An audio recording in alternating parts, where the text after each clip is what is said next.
Good afternoon, everybody. This is Austin Smedley, your host of Beyond the Well. This is episode 9 we're getting into. Pretty excited about it. Last week, we had a fantastic episode. This week, we're doing something a little bit different, sort of like I did a few episodes back with a buddy of mine, Christian Villegas, who I've experienced a lot of things with. This is someone else who I've had quite a few experiences with, too. It's just going to be a laid-back conversation about meditation, esoteric principles, creativity, all things of that sort. You go ahead and introduce yourself. Hey, guys. My name's Emmanuel. Thank you, Austin, again for having me on Beyond the Well. Once again, I think I did an episode with you early on in the season. I'm the EIC of the Chafee Breezes newspaper this semester. I also run a podcast on the side called Broke Boys. Currently on hiatus, but it shall be dropping again soon. Well, you have my number. Let's do it. Yeah, I'm down. This Say is no like- lies. Yeah, I think I had you on the very first episode when we kicked this thing off. We talked a little bit about Satanism and just the modern occult, and then we talked about our experiences at the Santa Muerte temples. Yeah, and then Yeah. our trip in LA, which That was a trip, literally. That was a good one. That was a good Yeah. one. See, I kind of want to pride myself on. Is like you hang out with guys like me or guys like I know, like Mhm. you're gonna have some weird experiences. Like things are just gonna happen to you that wouldn't have happened to you otherwise. Yeah, and honestly, it's a little creepy because we've talked about it prior to going, and we were talking about the instances that create once you fulfill that and you show the intention of going. And I think we were walking around later at night that same day at night. Mhm. We were walking around by the L. Ron Hubbard exhibit, and sure enough, people kept approaching us. Sure What I'm talking enough, about. people kept wanting to talk to us, and then, I didn't tell you that. I don't think I mentioned that at all. You did not. But it kind of like freaked me out. It was a little satisfying because it's like that, that saying, what you put out will attract people. The energy you put out attracts people. Yeah. Sure enough, it did, and kind of liked it. Yeah. A little Laws of attraction and things like that. That's one of the things, like, is to kind of kick things off and get going. We'll talk about one of my favorite topics to speak on, archetypes. It's like especially with over the past couple months, like kind of the break that this show had too. I spent a lot of time over the summer putting things together, starting up the social media page for it and trying to maintain engagements and just figuring things out and learning things as you go along. Once you kick that creative process up and you keep it going, it's important to keep the momentum going, because if you let things drop, it'll all fall apart. But if that does happen, if you do find yourself burnt out, which can't say I found myself burnt out, but it was just kind of a lack of direction. I wasn't too sure where I wanted to go, wasn't too sure what I wanted to do with it. Me being a younger guy with very little experience in regards to building a brand or a business or anything like that. You think that was a little daunting at first? Yeah, it was definitely a little daunting. Like what really kicked it off for me was when I purchased the domain for this. You're like, this this is podcast. big boy steps right This here. is big boy stuff, because it was one of the things, like, it was already real to me, Mhm. because like I spoke on this last week when I spoke to Saint Saturday about the concept. It was something that Nicholas Schreck said, that when someone asked him about making music, how do you do it? How do you go about doing it? He said, I don't make the song. The song allows me to be a vehicle that the song makes itself through, basically. I am not the creator of this song. The song manifested itself through me. And I try to take an esoteric view on things, because I knew that once you start something from a purely magical, organics like standpoint, that process will keep up and pick up its own momentum as things go along. As it did with, when I had Paul Wagner on here, when I had Pat Dugan, I met up with the guy in person. He gave me a tattoo to kind of memorialize the whole event. Crazy stuff. And that itself made it real. So it wasn't sort of like, oh, this thing's actually real now, like I have to start taking it seriously. I took it too seriously, and it sort of lent to me not being burnt out on the process of creating or having conversations, because that's what this whole thing is about. But at the same time, I found myself in this position, like, I'm not creatively where I should be. My creativity is what's being burnt out right now. So that's burning everything else up, like what you just mentioned a little while ago with the forest fire. Yeah, we were actually talking about how he was explaining to me about like the creativity process and how you it's more magical and you kind of let it simmer. I was about to say that in Spanish right now. Just let it grow. You can say that. I just won't understand you. You just kind of let it grow. And I was explaining to him that when creativity kind of dies, at least on my end, it feels like a forest fire. Just because in order for you to grow as an artist, you have to burn pieces of yourself so you can set a firm ground and grow something new. You have nutrients to grow. But I think that when you let that creativity just stump you too long, the fire goes out of control and it burns everything and anything that you've imagined, even past projects that you've had planned. I was explaining to Austin earlier that because he had picked up on my like indecision of what I want to do and what I want to complete, essentially like my goal or my direction. And, you know, essentially he's not wrong. And it had to do with that. It had to do with I let myself get burned out. I let my creativity get stumped, and I didn't do anything to stop it. And hearing him like talk about how creativity is more of a magical thing that comes into you, it really got me thinking, because it essentially takes the weight. It takes the weight off of your shoulders when it comes to creativity, because you stress so much because you care. You care so much about what you produce, how it comes out, whether or not it's original. And I think that's the biggest thing. It's whether or not it's original. And I think you mentioned something about that earlier. It's like an artist isn't somebody who makes something original. An artist isn't somebody who created this divine idea like Picasso or Michelangelo. An artist is somebody who allows himself to be creative, allows that creativity through them. I think it takes a lot of the stress out of it, because like one of the things that I had to draw myself back in and really focus myself and get myself to think like, why am I doing this? And it hit me last week when I was recording with Saint Saturday, the excellent conversation. I'll refer to that multiple times because that dude's great.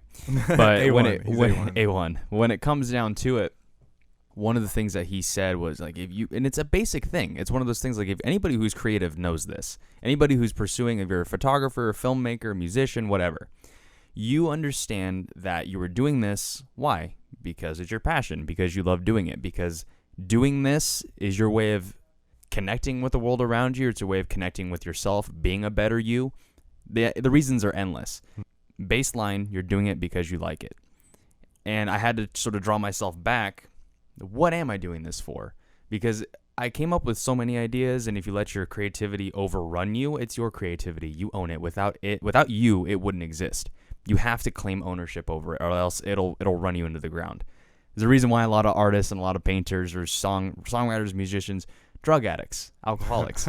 Like, it's sad, but it's so true. And it's one of those things, like if you don't put a leash on it, it can run you into the ground. And another product of that conversation from last week was this concept of your creativity, just like life, being cyclical, like a garden. Gardens aren't fertile every time of the year. You know, they have their seasons of production, of growth, and then they have their seasons of recycling. They have their seasons in the winter where you can't necessarily grow any crops or whatever. Personally, I'm more productive in the winter. Screw the heat. But at the same time, it doesn't make it the garden not being productive right now, its soil not being fertile, doesn't make it any less of a garden. It's still a garden. It's just in the process of recycling itself. Just like life, just like all organic things around us, our creativity is no different. We're not going to be 100% all the time. It's just a matter of when you're not creative, when you're not running things the way that you think you should, reel yourself back a little bit and let yourself recycle, let yourself fuel back up again. Mm-hmm. And I don't know if you have this issue, because I agree with you, and I think that it's difficult sometimes to allow that creativity to reflow again, but I feel like we have this thing kind of built into us, where if we're not creating, maybe it's just an American thing, and I feel like it is. If you're not creating, or if you're not working, then are you really creating? You know, so we have this thing where it's like art can be accessed almost instantaneously, regardless of the platform, regardless of the medium, regardless of the person or gender or race. And I think that's a little stressful. To me, at least, I don't know how you feel about it. I'm constantly on this like hamster wheel of perpetual motion. And you saying that, it feels relieving, but it almost sounds lazy to me, even though it's not. Because I agree with you. I think that creativity should take a break. Creativity needs to wind down, because it is essentially a manifestation of your emotions. And when you manifest so many emotions, i.e. crying, when you get angry, when you get confused, upset, or whatever it is, you tend to notice that you're low energy after. So why aren't we treating it the same? That just set something off in my head too, because again, a conversation that I had, I was told about these monks. I believe it was in Taiwan. They might have been Tibetan monks or something like that. They live on this monastery. They live on this piece of land, and they went to the beach and they created something akin to a sandcastle, like a beautiful, opulent sandcastle. Wonderful, Dang. Beautiful work of art. And then they walked over and destroyed the whole thing right after. Collected the whole thing in jars, put the jars up on a shelf, and that was it. I think that speaks volumes about our creative process here in the West as opposed to in the East or any other part of the world, is that we need to be remembered for what we do. This piece of art needs to have my name on it. Otherwise, I'm going to sue you for trying to sell it. This is a trademark. This belongs to me. Yeah. And that'll ruin the creative process. That'll stump you entirely, because creativity and producing and making things is not just about the end goal. It's not just about how much am I going to get paid.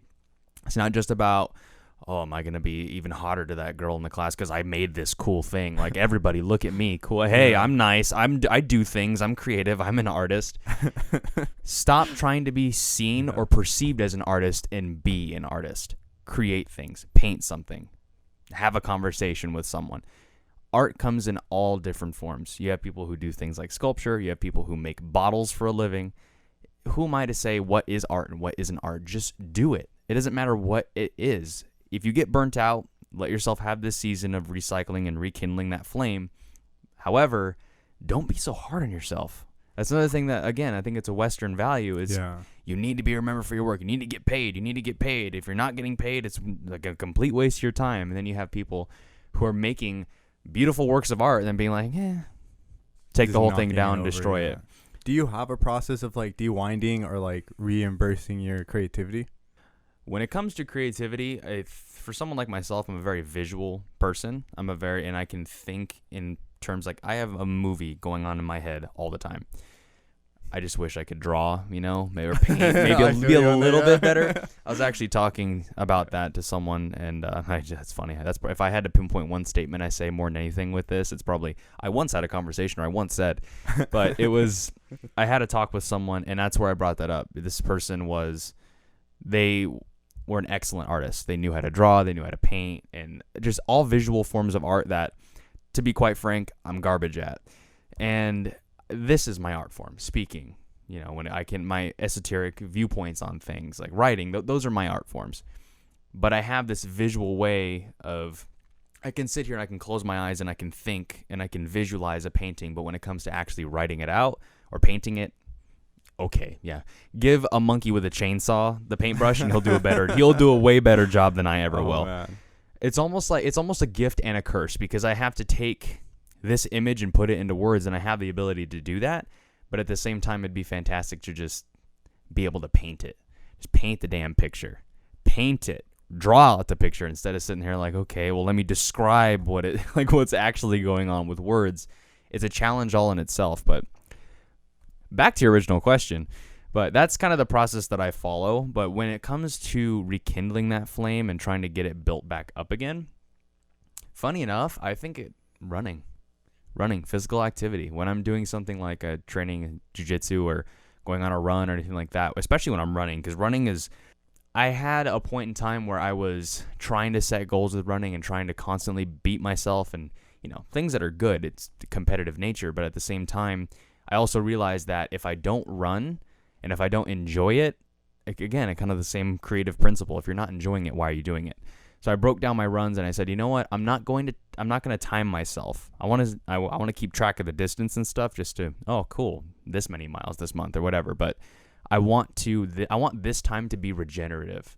I don't want it to be a drag. I don't want to not look forward to it. I got to run later. If you come across anything like that in life that you're doing and you have this standpoint, or that's the first thing you hear in your head, or the involuntary noise that comes out of your mouth when you do things like that, readjust your perspective a little bit, because you're screwing something up somewhere. Running allows me to visualize and allows me to think. And because I don't know if it's the motion, I think it might just be this carnal thing. I talked about that with Paul too. I think it was just this carnal, visceral side of my biology saying, you're in the process of doing something difficult. You're in the process of putting your body through pain and stress through this run, and you want to stop, but you're not. You're disciplined, so you keep going. I can almost take those same principles that I'm getting out of running and apply that to my creativity.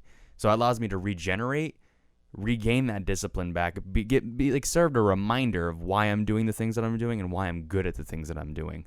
Get home and then apply that to my creative process, to writing, to planning something like this out or whatever.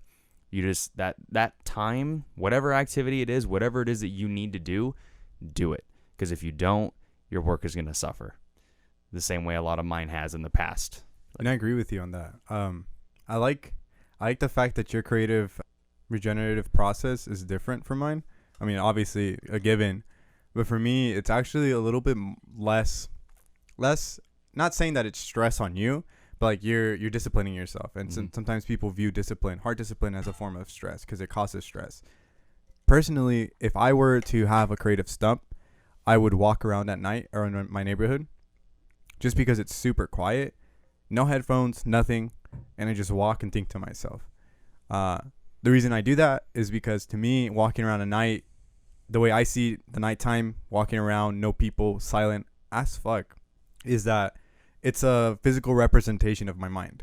I'm essentially walking within my own mind, and that's how I tend to view it. So essentially I trick my brain into allowing to get comfortable in a space that is technically not as comfortable as it should be, but it allows thoughts to flow in. And I've realized that as of like 2 weeks ago, when I was taking a walk outside, and for some reason at first I was paranoid because I heard noises, and I tend to get paranoid at night for some reason. But after I got over that paranoia, I felt a sense of calmness. And I know I feel calm and safe in a place when I sit there or stand there for like 2 or 3 minutes, everything's silent, and I get goosebumps. That's generally my telltale sign for when I feel like really creative, or when I get into what people call a flow state, right? Mm-hmm. But it took me a while to really make that my home. Originally, I used to escape it through like smoking weed or something, maybe talking to somebody. But I noticed over time that talking to people it was nice, but it felt draining. Because I think you said this before. Why am I going to talk about a project or something if it's not done yet? And I kind of took that to heart because it made a lot of sense. It's like if you generally catch yourself talking about a project that you haven't finished it, let alone started, you find less and less of a will to finish it, let alone find ways to even accomplish it. So when I started talking less about my things and I started keeping more of my creative things inside, I noticed that it would fester, but in a good way. People usually think that when things fester, it's bad. It actually allowed itself to develop fully. It allowed me to think about it, say, okay, well, I have to get X, Y, and Z in order for A, B, and C to work. Who do I have to contact? What do I have to do? Is this even optional? And then it gives me time to let it sit in my head and then surf the internet and see if it's been created. And if it has, maybe tweak it a bit. But generally, my process is to walk around at night and really surround myself with, and it's funny because I'm gonna be honest, my fear is the fear of the dark, more or less the fear of the unknown. Because if you don't know what's out there, how could you know what to expect? And for me to surround myself with something that I'm afraid of, it sounds funny. I was thinking about this as you were saying. Stress is one of my motivators for creating. And that slight stress walking around with some form of paranoia really gets the brain going, at least for me. I don't know about you. Oh, yeah. Well, there's someone who also frequents night walks. I turn those night walks into night runs. Like instead of walking 3 miles, which will take an hour, I'll run them, and I'll cut the time down in half, like just to kind of, whatever. But that was actually something that when you said night walks, I'm huge on that, huge on nighttime. Not only just because there's no people around, but for whatever reason, I mean, that helps. But like when I'm outside and I'm alone, especially at night, I used to walk my dogs a lot when they were in better health. Like they're kind of, my dog's old now, his hips don't work that great, so I just take these walks by myself to ease his pains a little bit. But it's absolutely regenerative, and I do bring headphones with me. Sometimes I do, sometimes I don't, because I like to put the motion of me walking into a meditation and allow that meditation to bring about creative ideas. Like even when I'm just sitting on the floor meditating, I know the whole point is to be one pointed in your thinking and to get yourself to focus on just one thing, just to discipline yourself. But I'm sitting there. My best ideas, my favorite ideas have come to me while in meditation, while sitting there gathering my thoughts together and just letting them manifest themselves. If I had to break it down in one word, manifest is probably the biggest one.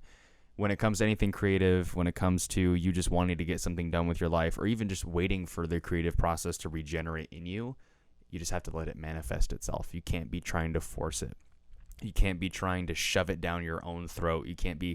Because if you try and force anything like that, it's just going to make you, one, feel really shitty about yourself, and that's not good for anyone, regardless of how good or bad you may be in your given occupation. But that's the biggest one, is just allowing it to manifest. When you're walking, turning that meditation into emotion, if you're afraid of the dark, you're surrounded by something that makes you uncomfortable. For me, the same exact principle. When I'm running, I'm not comfortable. When I'm running, I'm stressing myself out. It's physical stress that I'm feeling right now as opposed to mental stress. It's a little bit of both, but the physical stress will sometimes ease the mental stress a little bit, and it'll make my mind a little bit more clear, just getting it out of my system. So when my mind is clear, that's when the creative process tends to start working up again. That was weird. But that's one of the most important things, especially I've found in Eastern philosophy, is making sure that your thoughts, your mind, your temple, there's a reason why these are called your temples here, because they house the kingdom within. But you have to make sure that your mind and your thoughts are pure if you expect to make anything of it, if you expect to be productive. I like your choice of word for creativity and manifestation, because technically and this is where it's like kind of, you stumped me right now, is got me thinking about it, because generally when we think of creative work, we think of things that are non-tangible. Creative works are something you can't really physically touch. It's all in your head until you bring it out. And that's actually a really good word, because it's like, instead of, oh yeah, you made this, you manifested it. It holds a lot more power. It makes you feel a little bit more gratitude towards your own work. It makes you feel like, okay, well, this came out of nothing. You are essentially a creator, what God made you to be, right? If you believe in God.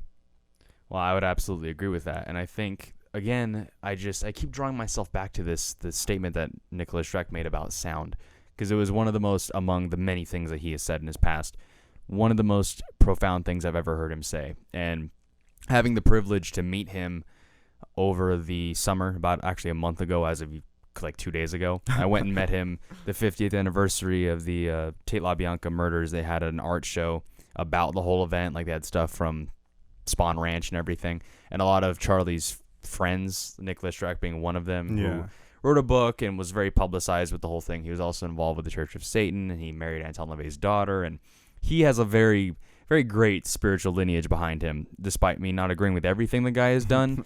But not everything, but as a whole, he's been a very, very big influence and a very big teacher. Just in Western occultism since the 80s, he's been a big figure.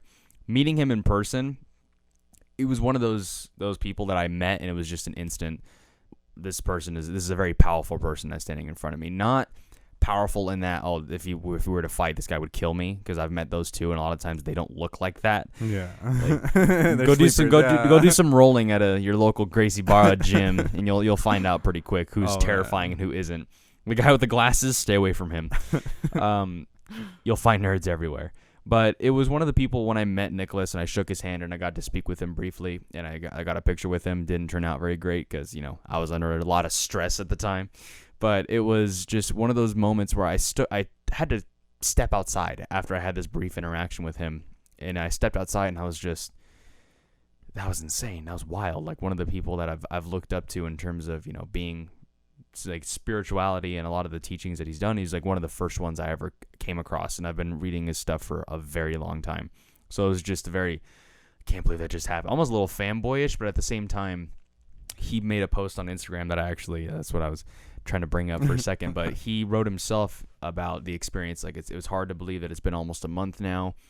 He also explained to me that this is the first time he had even been in the United States, and like, this is the first time he'd been here in like 6 years, I think. That's a while. It had been a little while. Actually, no. He had only been to the United States in the past 20 years 3 times. The last time he came was when Manson died, so that was only a couple years ago. But he had only been in the United States 3 times in 2 decades, and he had said himself, like, yeah, I don't plan on coming back. Like, because he for a multitude of reasons, he just doesn't care for this place. But at the same time, he also expressed gratitude for having been able to be here, and he explained the situation as being a very magical event. Like, all these creative, powerful people, these powerful souls came together and were able to, the stars aligned, and everybody was able to meet up in one place.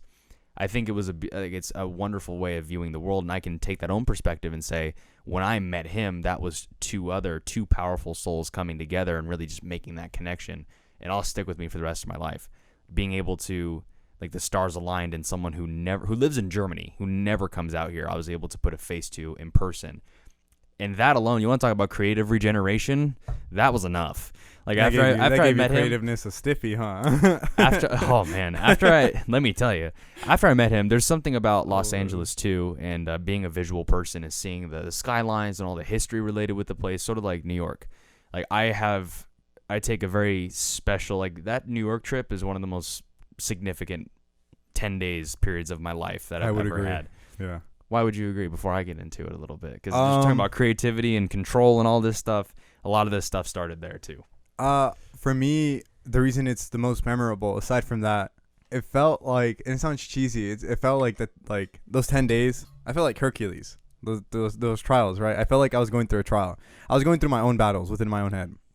It was a lot of like questioning, identity, creativity wise, people around me, and really trying to understand how I felt, essentially. And being in a spot where, one, you don't know anybody, two, you're an outsider, and then three, creativity flows in the city. It breathes day and night, 24/7. It was a little different. It definitely put me out in it made me feel a little uncomfortable, out of my comfort zone. But aside from that, it helped me realize a lot of things about myself. It really, really did. It pushed the envelope on what I found was okay and what I found was not okay. And as a person, I struggled with that a lot. And what I mean by that, I mean in the sense of like what, like we were talking about earlier, what we like, what our goals are, and what we're lying to ourselves with. There's a lot of things that people don't realize, and that trip made me realize is people lie to themselves all the fucking time.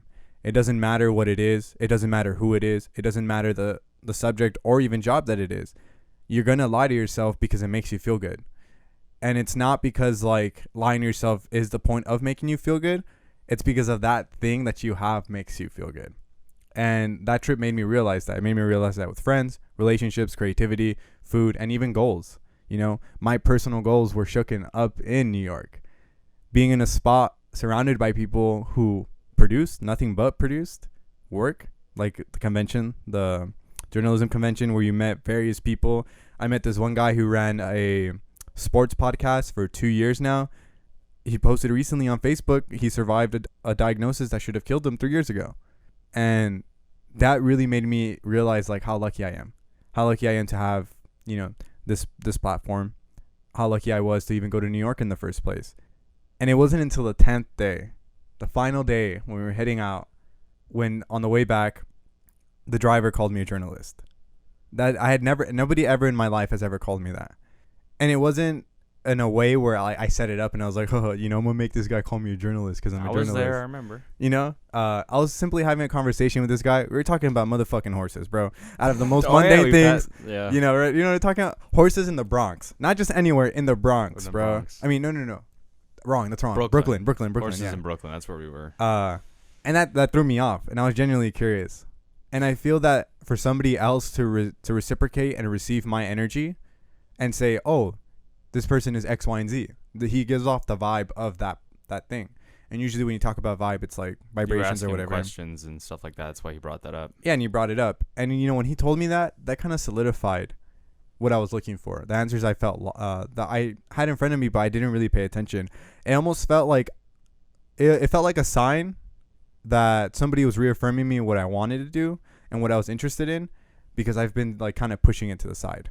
You know, I didn't really allow myself to really accept that identity of myself. I really fought it for the longest. And, you know, finally hearing that, I kind of just took a deep breath. I looked at him. I said, thank you. Nobody's ever told me that before. And on the way back on the plane, I was like the happiest camper. You know, that kind of really tied the ribbon on the box. And the way I view my 10 days, regardless if it was negative or positive, I don't think experiences are either. I think experiences are neutral, and it's how you perceive it. It's essentially how you perceive it, because you can have, let's say you had those 10 days, or we had the same 10 days, and let's say that they were polar opposites. I mean, I assume they're the same because we both had really good experiences. Sometimes. Sometimes. Let's say that we did the same exact thing, literally down to the bone, the same exact fucking thing. And you said, oh, that was fucking terrible. And I said that was good. And it's like, well, where did the discrepancy go wrong? Where did we falter in the same ideas? Where did we falter in doing the same things? And I think that, kind of bringing that back around to my 10 days, feeling like Hercules, I felt like I was really pushed. I was really pushed mentally. There's a lot of things that I was battling inside my own head that I kind of found a way to like control. And after those 10 days, it was a sense of release. It was a sense of release because like I was able to find out essentially the why of my suffering, regardless if it was on my own doing or through external means. I found out the why, and most people don't find it. Most people see it and they turn around and they decide to keep doing what they keep doing. But after those 10 days and after hearing that, that's what I felt like. I felt like I had finally survived. I had gone through my trials. I've done what I needed to do, and I was on my way back to a place I was familiar with, back to California. That, you kind of tied it up, I think, very well there in the end. That 10-day trip, and really all sorts of pilgrimages, I view this trip as a pilgrimage. And it was one of those things that, again, I had a lot of my own sufferings, and I had a lot more. I was having a bit of an identity crisis, too, that really kicked off around the time where a good friend of mine, actually Christian, when he lived here, he took off and went on to the military. And it was really this point in time where I was now 100% myself. Like, I was only here by myself. I didn't really have any friends by that time. Like, when that came around, of course, you and a few other people here came in, that fell into the equation, too. That New York trip was very responsible for that, because I was basically going on a trip with, well, there were only 6 of us, but I was going on a trip, 5 of us, and I was the odd man out. I was the only one that really didn't know anybody that well, and in fact wasn't liked by a few people too. And I was totally okay with that, and I understood the territory that I was going in. And not only am I confident of my gift of the gab, I can figure things out, but it was one of these experiences where, if you want to talk about putting me out of my comfort zone, going across the country for the longest period of time I've ever been out of the state with people that I don't know very well, let's do it. Because I didn't have anything else to lose at that point. I had just started doing this, actually. This was something, there was only 2 episodes at the time. And I knew it was a good idea. Creatively, I was doing okay, but there were a lot of things in my personal life that were holding that back. And a lot of those being issues with loneliness, again, the whole identity crisis. Because as an artist, I'm sure you've experienced something like this too. We oftentimes rely a lot on suffering, and we rely a lot on frustration and anger and a lot of quote-unquote negative emotions or thought patterns or things like that to really motivate us and to get us to do things. Instead of obtaining the discipline to just do our work in the first place, we rely on things that actually hold us back, not just as artists, but as human beings. And that's one of the things that I realized, was that one of the nights when we all went out, we were walking around Times Square as a massive group of us, and I was at a point, it was about halfway through the trip. We had been having a good time, and it had been fantastic up to that point, but I was hit smack in the face with the realization that none of this matters. None of the creative work that I'll ever do or have done or what I'm doing now will matter unless I can, and this is just one of the realizations of kind of like what I was talking to you earlier about, there are periods of time where you'll be hit with a realization like, what is the one thing I can do with myself and die happy with? Is it a podcast I want to do? Is it a speech I want to write? Is it a book I want to write? Is it a painting? What is one thing I can leave behind and be totally okay with going off in the afterlife? It is not anything creative for me. It's not a statue. It's not a sculpture. It's not a painting. It's not a book. It's not a podcast. At the end of the day, the one thing that I want, I'll say 2 things. The 2 things that I want out of this life is to be a good father and a good husband. That's it. If I can do those 2 things, nothing else will matter. Everything else comes from a byproduct of that. Why do I want to be a successful artist? Why do I want to be healthy? Why do I want to be the greatest writer or whatever?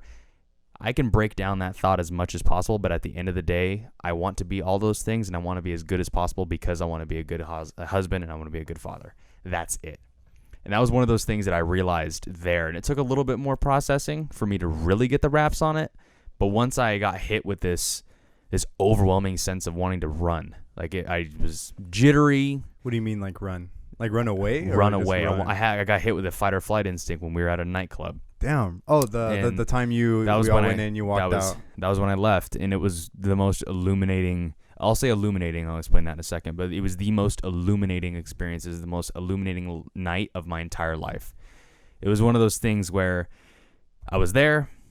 I was trying to get myself to do what everybody else was doing. I was trying to dance with everyone. I was trying to acclimate to my environment, which I know I'm good at doing. I know I can play it off anywhere. Yeah. But I was there. I tried. I walked off, and I was hit with just this overwhelming wave of emotion. Like, it was heartbreak, sadness, confusion, frustration, anger, all at one time. Some of the most severe emotions I've ever felt when I walked off that dance floor. And I figured it out why later. But it was one of those things where I walked straight over to the bar, sat down, paid it $12 for a shot of gin, I think it was. But $12 for a shot of gin.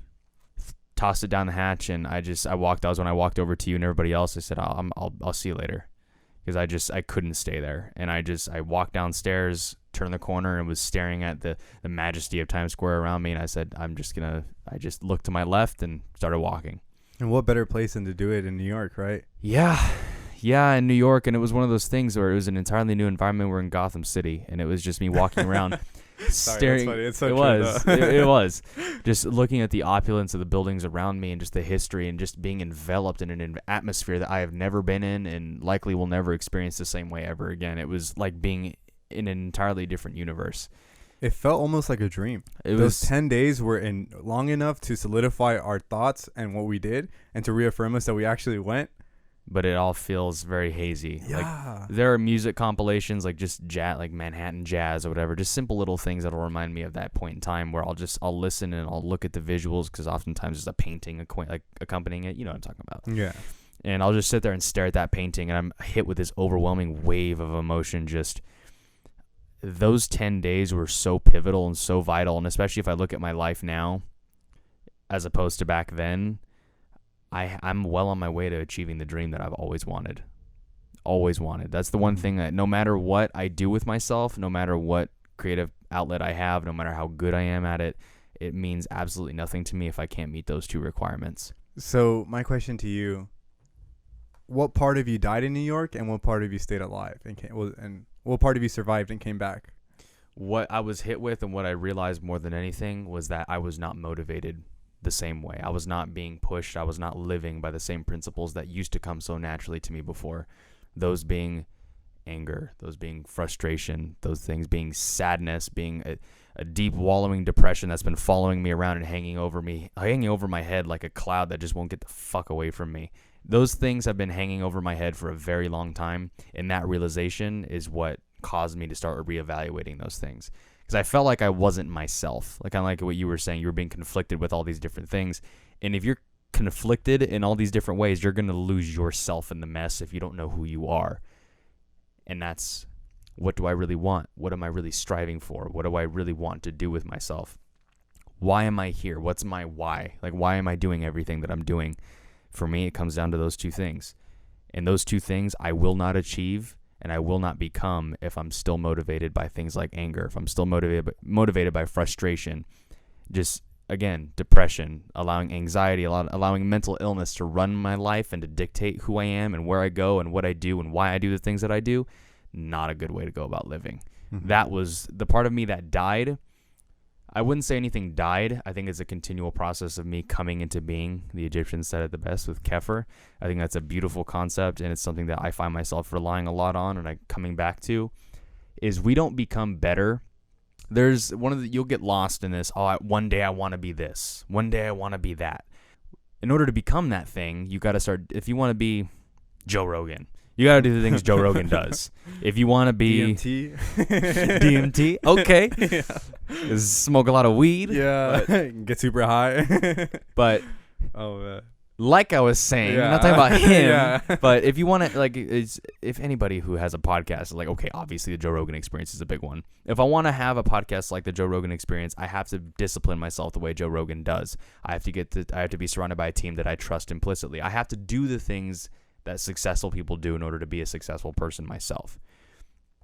And I don't see the way to break down that process and put it into an esoteric way of phrasing it would be Kefir to come into being. Every single day, I need to live my life and do the things that a good husband would do, a good father would do, so that every single day I can say when I go to bed that I am coming more into being. I want to be more like that thing, so I'm doing the things that will make me be more like that thing. A continual process of evolution. It's cyclical, just like life is, like everything is. All organic beings follow the same cycle. Your creative process has to too. Your ego has to too. You'll have to align yourself in that way if you want to become that thing. You know what I mean? That's actually like, it's actually reaffirming to hear. It's reaffirming to hear somebody else say that to themselves, whatever that position or identity may be. I have for the longest, and I had said this off the record, off the mics, but you were asking me what I wanted to do. Like, you're the one of the very few people who actually confronted me and acknowledged the fact that I'm conflicted. For the most part, I genuinely walk into here and people are like, oh yeah, Manny's doing this, or Manny does that, or Manny does this. You ain't got it together, bruh.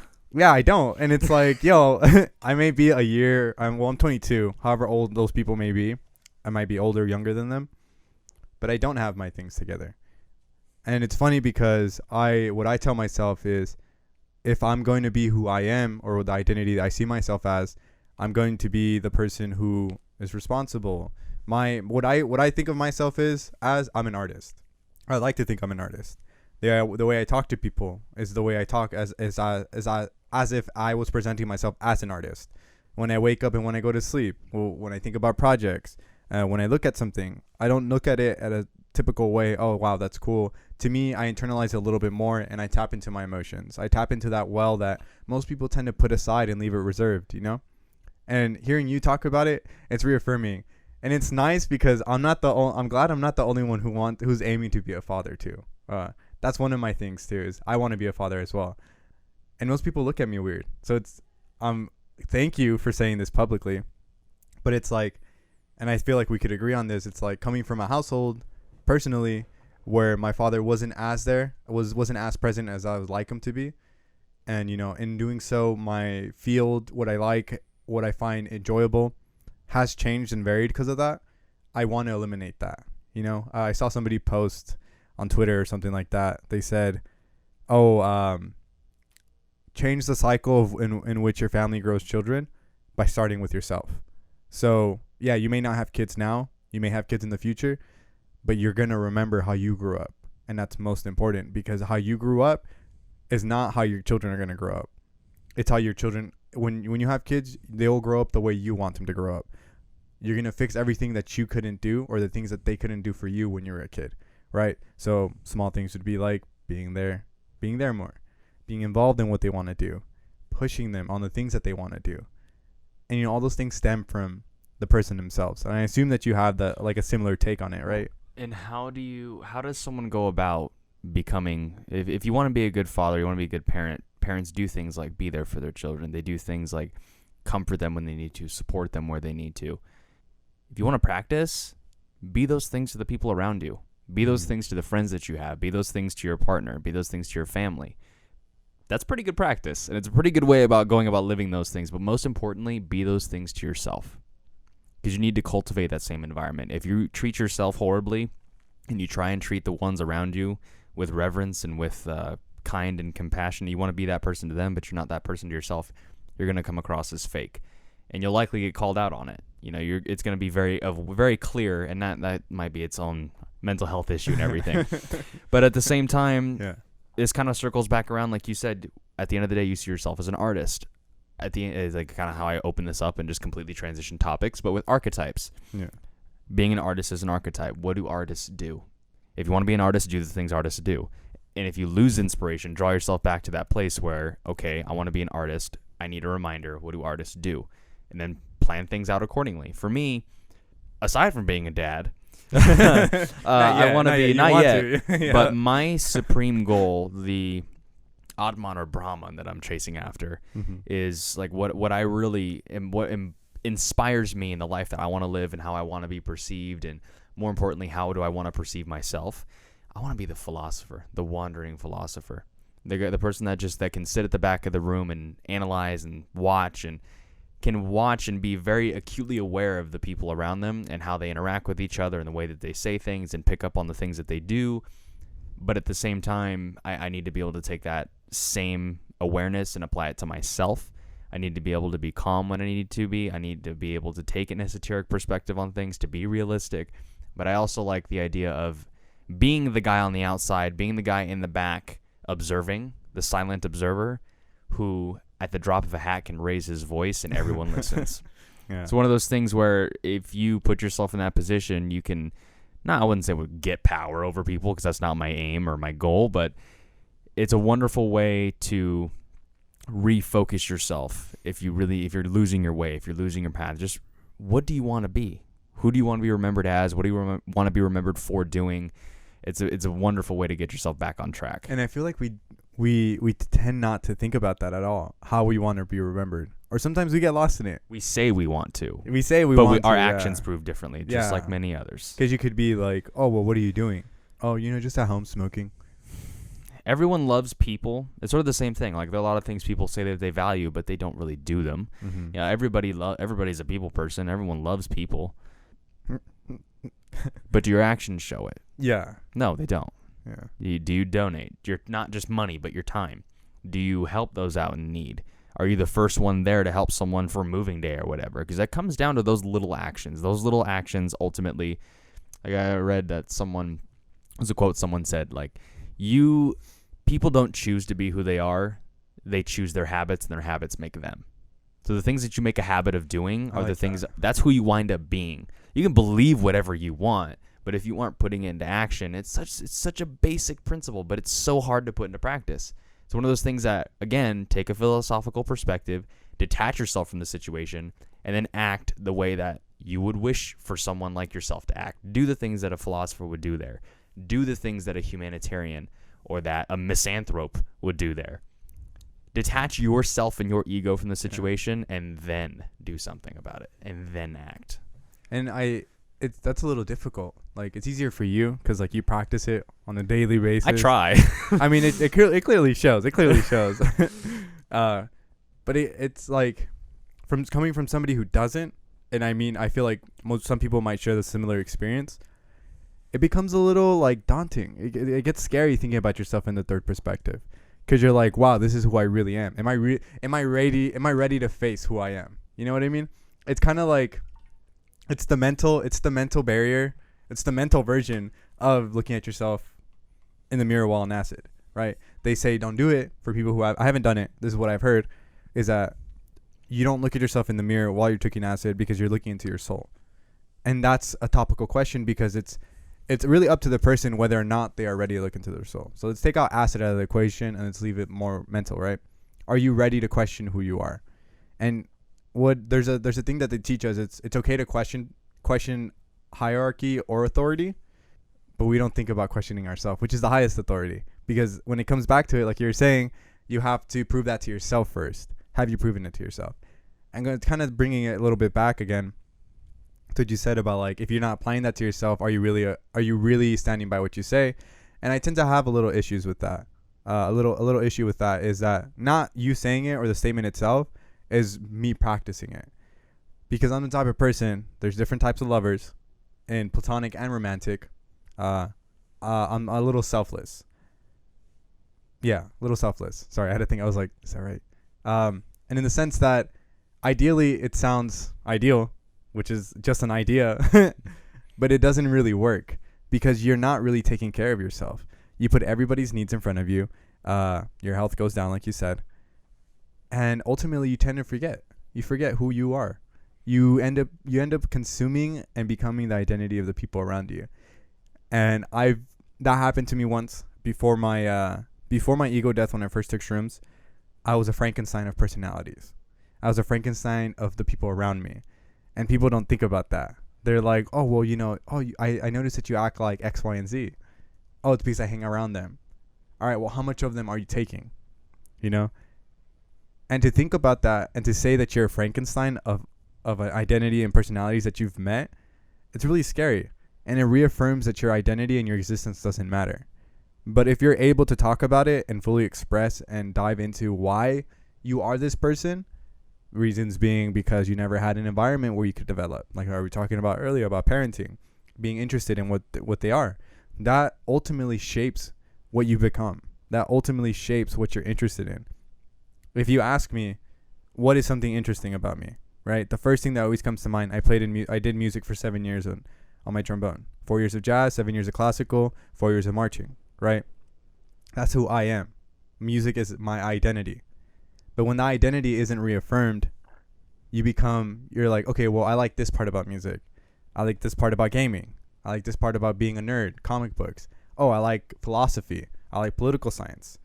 Then you start finding people who represent that physically. They're manifested. People who have the identity. And you start to carve little chunks off of them. You're like, okay, well, I like this. I like that. And I like that.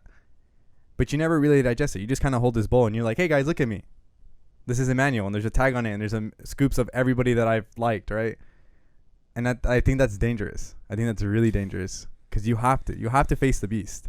I think it's absolutely dangerous when it comes down to you defining yourself by things around you. You know, we're surrounded by people, and you become, you know, the word tribe. You become who you hang around with, and you're surrounded constantly with your tribe, and you're surrounded by things that you're interested in. And of course, you're going to pull inspiration from there. But if you want to find out who you really are, walk through your room, get rid of a bunch of stuff, and just sit there. Like, 'cause those things that you have, these objects, these items that you have, these things aren't you.